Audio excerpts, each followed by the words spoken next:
All right, hey, welcome to another video, everyone. This is Fantasy Football, episode 2. If you made it this far, you're still in the playoffs. Maybe you're in a championship game this week. Chaize is not. He's sad face. Didn't even make playoffs. Didn't even make playoffs, huh? Because of Jonathan. So there's not much to look at in waiver wire in line of like helping you out this week. All right, it's pretty light. I would almost just kind of stick with what you got. That's pretty much what I'm going to do. There are a few players that you probably pick up. We can talk about that at the end. That might help you if you absolutely need it. You know, if they're dealing with COVID or they're out because of injury or whatever. But last week, some notable starts. So we had the Aaron Rodgers, Devontae Adams combo. Unstoppable. All right. Even when Adams was freaking triple team, sometimes there's 3 guys lined up over top of him when he's in the slot or outside. It's crazy, but he still found a way to score that game. Justin Herbert putting up big numbers for the Chargers. You got the tight ends showing out. George Kittle, Mark Andrews, Travis Kelce, Dalton Schultz, all just showing out like crazy. All right, the Colts, Jonathan Taylor ripped off that big run at the end of the game, really boosted it. I think he ended up with 170 yards and a touchdown. Huntley back up for Lamar, stepped in for Baltimore. He had a huge game. Almost won, went for 2 at the end, lost, but still fantasy-wise, huge game for him. Coaching fault. Gone for it twice. And lost both times because of it. Yeah. Mark Andrews should have caught that pass the first time, though. Yeah, it's pretty close. Looked like it got deflected, but, that's what happens sometimes. Try to pull in a one-hander instead of just catching it normally. Yeah.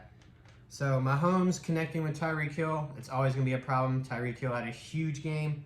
37 points. So keep your eye on Tyreek this week. All right, he got added to the COVID list. I believe it was Monday. Don't quote me on it, but it was definitely earlier in the week. His status is in question. He's just one of those guys you'd have to watch to the end to see if he's going to be active or not.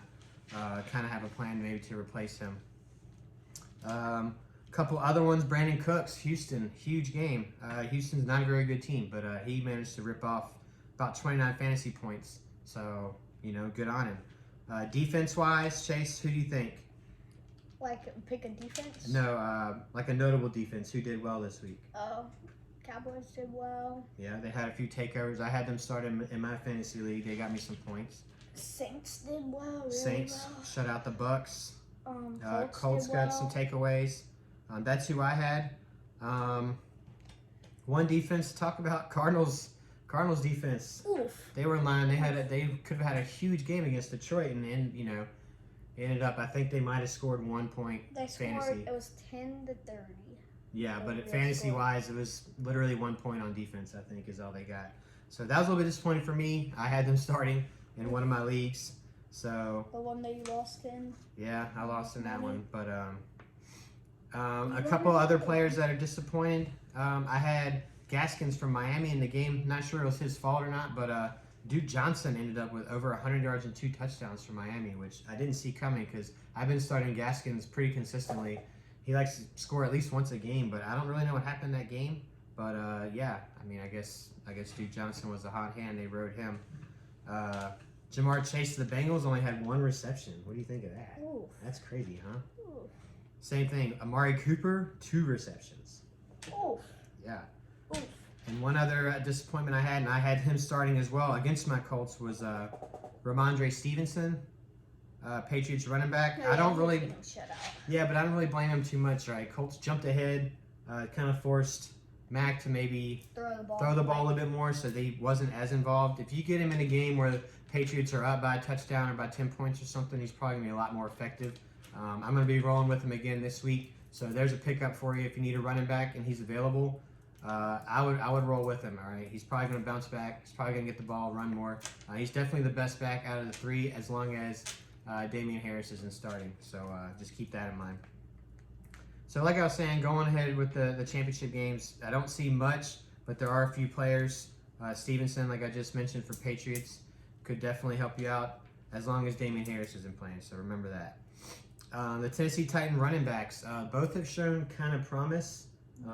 And we both know that Tennessee likes to run the ball a lot. So. You should pick up Devin Booker, maybe. Oh, Booker for the Giants, yeah.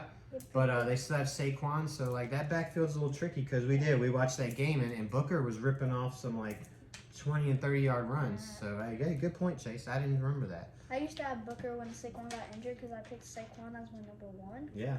So I picked up Booker and he got me like 15 points guaranteed every week. Yeah. And another one, I think I said this in the last video, but James Conner. James Conner, He's been putting up at least 30 a week for me. Yeah, I mean, I don't really know, what leagues you're in, if he's owned already, but if he's available and you definitely need someone, maybe in a flex, I mean, maybe not a lot of yards, but you can count on the dude to score, right? He's been scoring a lot of touchdowns, and he's actually right behind Jonathan Taylor in rushing touchdowns, surprisingly. And he's been getting passes. Gets passes, gets that's right. Passes too. Yep. A couple other ones of note that I, again, I'm not an expert, but what I've noticed from watching football this season, Taysom Hill. I mean, if he's still available and need a quarterback, that dude's going to run the ball. He might get a rushing touchdown and probably at least get a passing touchdown.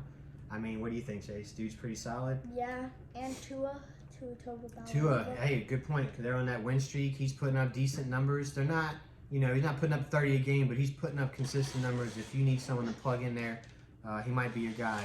One, we mentioned Leonard Fournette being out for the Bucs. Ronald Jones is going to take over the number 1. So again, Le'Veon Bell might. Yeah, I think he's going to be more of a backup role, maybe pass catcher. But Ronald Jones is definitely going to take the bulk. And we know the Bucs, another team that likes to run the ball. Brady likes to run the ball. He likes to throw it to his running backs. So, I mean, if you feel like it, maybe plug him in. He might get you something. Brady likes to QB sneak. Yeah, he QB sneaks when it's 4th and short, huh? One I noticed, never heard of this guy before till this week, but Amon-Ra St. Brown caught a touchdown for the Detroit Lions. Who knows going forward with that? Maybe he could be developing something with Jared Goff. I don't know, but had a pretty solid performance. But yeah, I just think that those might be able to help you out this week if you need help. What do you think, Chase? You got anyone? Or do you think that pretty much covers it? Pretty much, yeah. Okay. And Terry McLaurin, maybe. Yeah, I think most people are going to have him starting, but you're right. Michael Pittman Jr. Michael Pittman Jr. is a good one. I had him on my bench the whole time. Never started him, but still kept him so nobody else could have him. Yeah, that's a good strategy. But, yeah, I think that's all we got. Just good luck to you this week. Again, if you're still in playoffs or if you're in championship game, keep those names in mind. But don't blame me if they don't do anything because, like I said, I'm not an expert. Yeah, and also he can't predict the future. That's right. All right, but like, subscribe, comment if you have anything. We'll look forward to seeing you again probably next week. All right? Bye. Peace.